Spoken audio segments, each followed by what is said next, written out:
Shalom, family. Thank you for joining me again in Sectarian Wisdom. I'm your man Elijah, and as usual, I am a wise, wealthy, rich, celestial being that is loved by the Most High Creator. Let's get it, family. How's everybody doing, family? It's real early in the AM where I'm at right now on the West Coast. Family, I want to start off by reading something.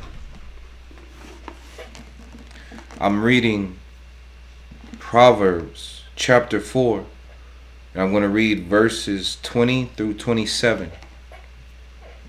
My son, attend to my words, incline your ear unto my sayings. Let them not depart from your eyes. Guard them in the midst of your heart, for they are life unto those that find them, and health to all their flesh. Keep your heart with all diligence, for out of it are the issues of life. Put away from you a forward mouth, and perverse lips put far from you. Let your eyes look right on, and let your eyelids look straight before you. Ponder the path of your feet, and let all your ways be established. Turn not to the right hand nor to the left. Remove your foot from evil. I want to stop there. Man, family, my mind today, man, my mind is deep in thought, my spirit. Those words I just read, family, specifically the part where it tells you to guard your heart. For all the issues of life come from it. Family, it's very important to guard your heart, to learn how to control your emotions, because your emotions flow from your heart.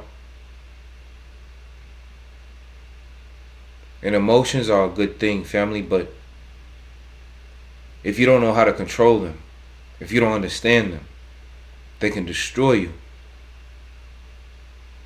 A person could be, you could be looking at a person and physically everything's all right with them. They're in perfect health. Nothing's wrong with them.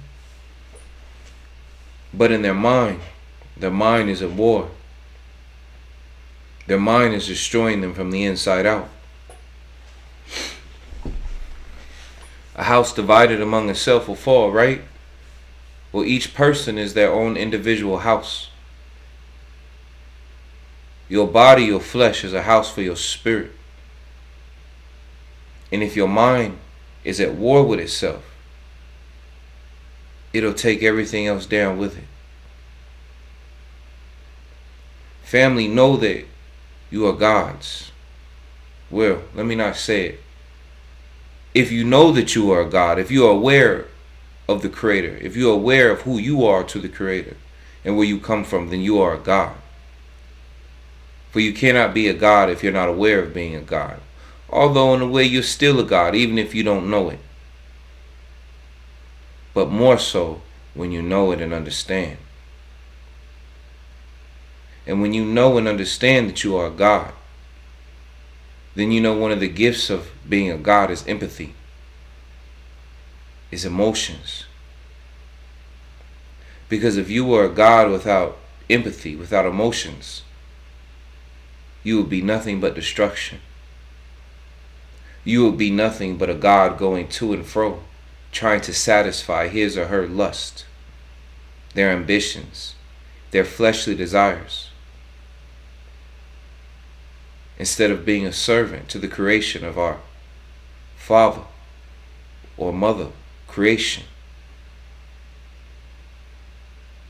We are put here, family, because we are servants of the Creator, to do the will of the Creator, whether we like it or not. That is our purpose, family. Family, before I get off of subject, guard your heart with all diligence. Don't give your heart to anybody who doesn't deserve it. And that goes for family as well. I don't care if it's your mother, your father, your wife, your kids, so-called friends, grandparents. Don't give your heart to anybody who doesn't deserve it. Now, giving your heart is not the same thing as respect. Respect it should be a given, even though it's not. When I say give your heart, family, I'm talking about your emotions. Don't give nobody a key to your emotions. Because when you give someone your heart, when you give someone a key to your emotions, you essentially become a slave. You're telling that person that that person is your joy. And when you tell someone that they're your joy, you give them power over you.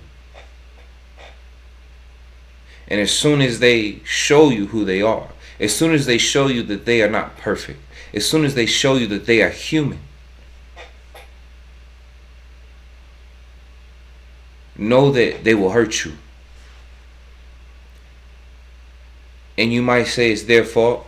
And maybe at first, before you are aware of the truth of your emotions, before you're able to understand what's going on, yeah, it's their fault. But as you get older, as you begin to understand more, every time you give your emotions to someone, it's your fault. Because now you understand. Well, you should understand. Be careful, family, to not be a slave of anything in this earth or in this life.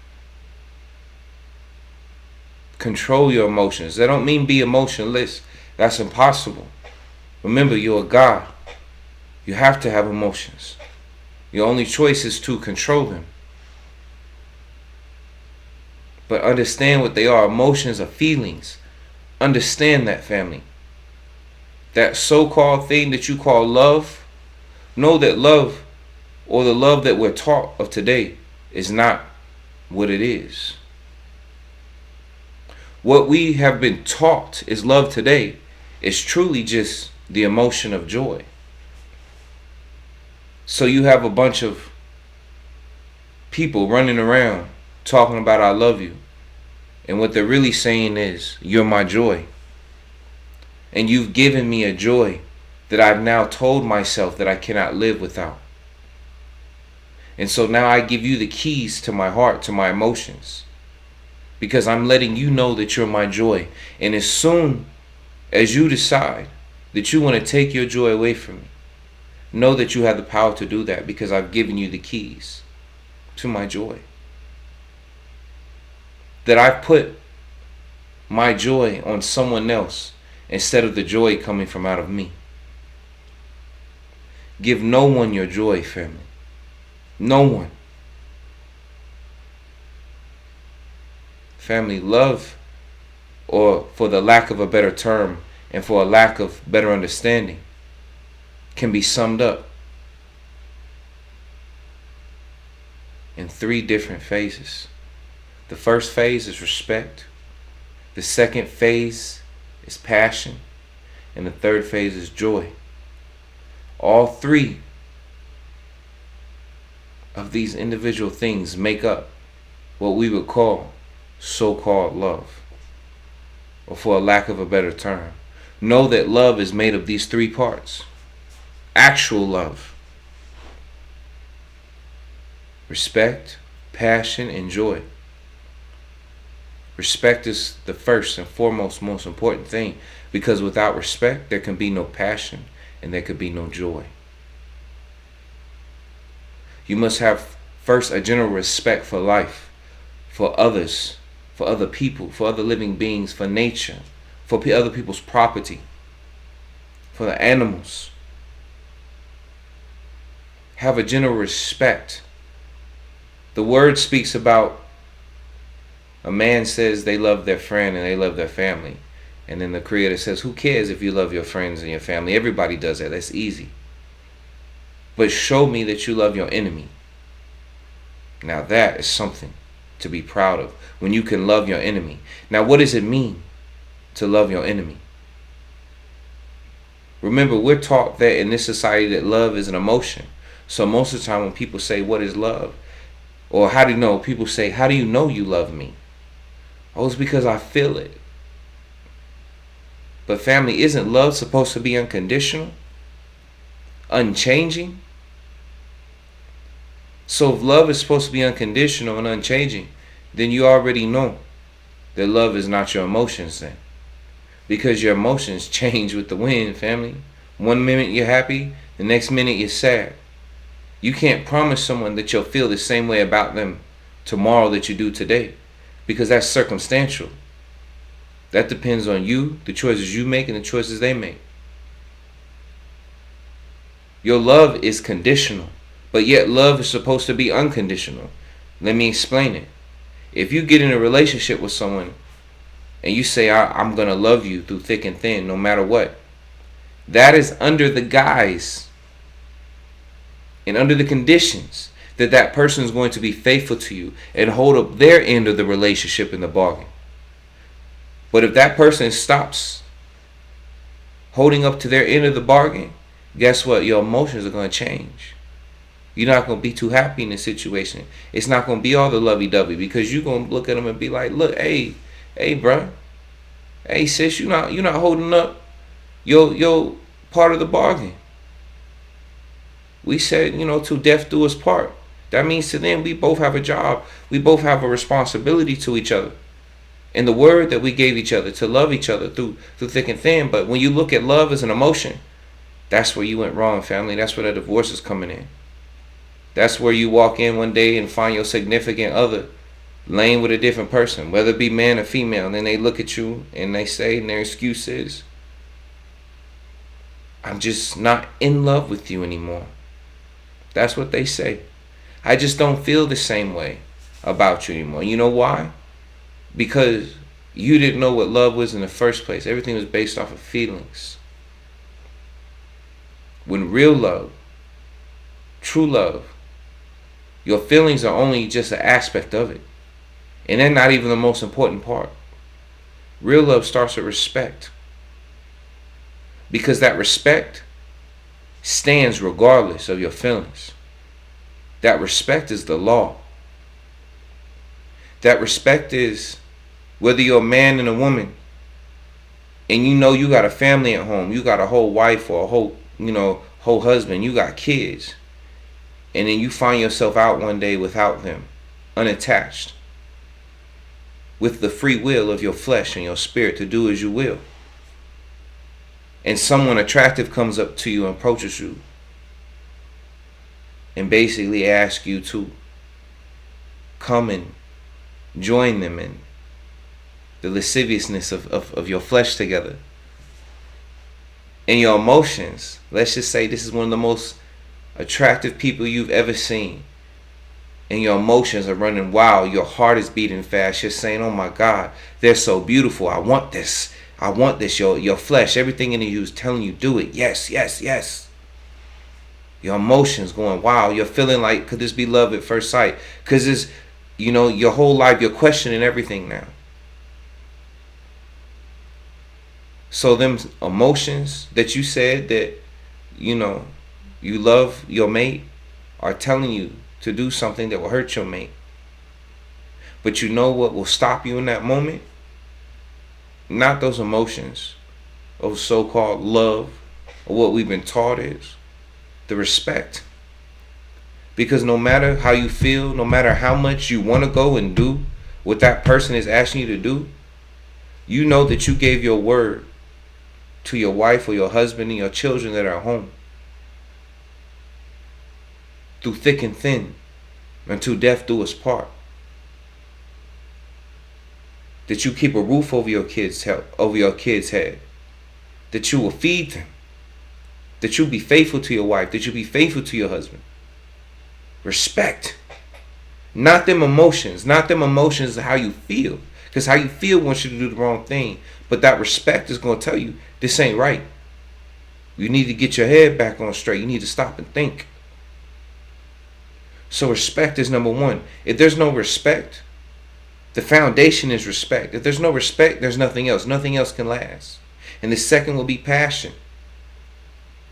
Like they say, the passion of the Christ. When they talk about that, they say, look at the Christ's passion. He's so passionate about his beliefs that he's walking in it, even as they're whipping him, about to put him on a cross. He's still passionate about his beliefs. That passion is an action. Or let me give you another. Let's say my passion is writing. Let's say I love writing books. Well, if that's the case, I need first a respectful environment. In other words, if you're writing a book, what do you need? You need a quiet environment. Let's say I was married, had a wife and kids. I need them to respect me right now as I'm trying to write. I can't have the kids running around. Can't have my wife bugging me every 5 seconds. So I need to respect. Daddy's working right now. He's writing a book. So that first there's that respect. And now that I have the respect of my home and the individuals in my home and they're respecting me and what I'm trying to do, now I can pursue my passion by writing this book. I'm writing page after page. And now fast forward, I'm done writing the book. And now that I've written it, now I can go through and read it, have someone else read it, have other people read it, and then they come back and tell me how much they thank me, for writing this and how much my book has changed their life. And bam, there goes my joy. The third aspect. First, it was respect, which gave me a quiet atmosphere. And once I had that quiet atmosphere, I had the ability to pursue my passion, which is writing. And once I was done pursuing my passion, writing, and I sent that passion out to the world, then came back the accolades of that passion. The money, the confirmation, the words of affirmation from people that I wrote something great, that I wrote something that changed their lives. And me helping people gives me joy. The income that comes from me helping people will help me take care of my family, which gives me joy. This is what love is, family. It's respect, passion, and joy. That's what it is. And when you can understand that, family, and comprehend that, so much more will open up to you. So much in your life will become easier and more peaceful when you understand what actual love is. And like people say, love starts with you respecting yourself. You have to love yourself first. Respect yourself first. Take care of yourself. You can't help nobody else if you don't help yourself. Respect yourself first. And then once you're done respecting yourself so you can pursue your passions that will bring you joy, then you'll be able to bring everybody else joy. Work on yourself, family. Don't give your heart to nobody who has not shown you that they deserve it. Understand what respect is. Don't let anybody who just says they love you, don't fall for that. Just because someone says they love you don't mean they love you, family, because they probably don't even understand what love is. Do they respect you? Do they say they love you but they turn around and talk about you behind your back? Do they say they love you but sit there while you starve and eat food in your face? Do they say they love you but they cheat on you? Do they say they love you but they leave you in the gutter, leave you hurt? Don't care about nothing that's going on with you? Do they really love you, family? Think about it. They say they love you, but do they love you? I think I could beg to differ, family. I think a lot of people who say they love you don't love you. They just say they do, but they don't.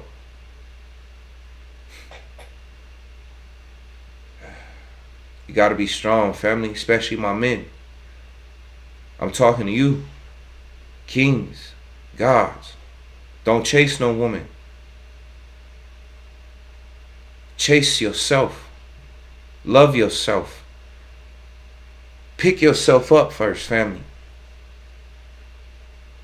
Get yourself right in your spirit and your mind.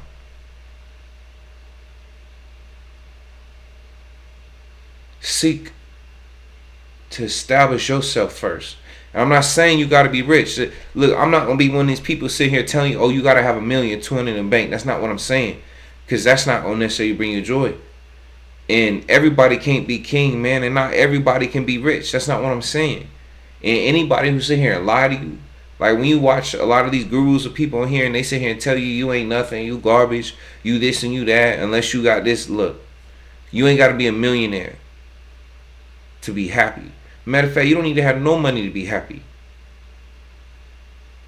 But if you want other things in life, look, if you cool with just you, you know, like if you just want to meditate and get wisdom until the day the Creator calls you home, more power to you, brother. Matter of fact, you'll end up probably, man, if you probably decided to follow the Most High in that way and didn't want nothing for yourself at all, shoot, either two things will happen. Either you just gonna be cool and just go through life like a hermit, or you know, like a Buddhist monk who don't have nothing, just from house to house, you know, or shoot, you might end up the richest man in the world, because as the word says, seek ye first the kingdom and everything else will be given unto you.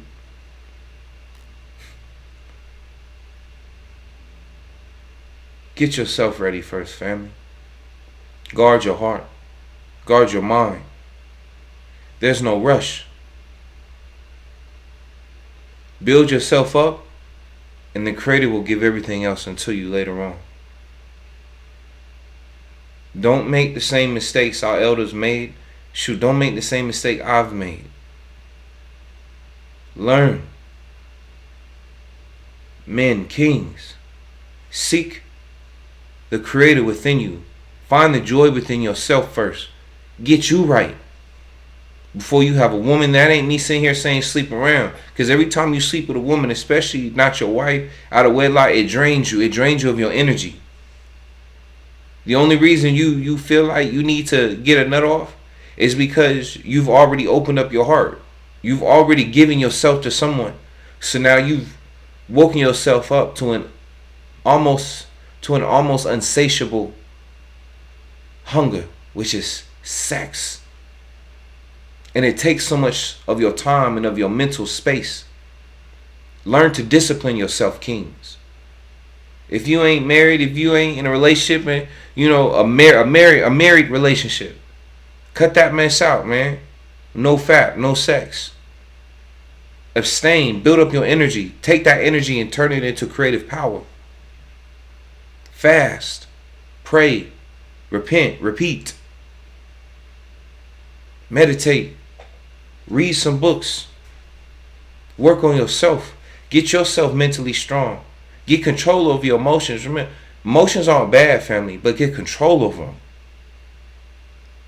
Use them as tools. Use them for what they're used for. But don't let them control you. Because if you let them control you, your emotions will destroy you. Gotta have discipline, family. Happiness comes from within. I'm going to go ahead and stop, family. I've talked enough for now. Thank you for listening. As usual, I'm your man Elijah, and this is my channel, Sectarian Wisdom. And I am a wise, wealthy, rich, celestial being that is loved by the Most High Creator. We got it, family. Catch you later. Shalom.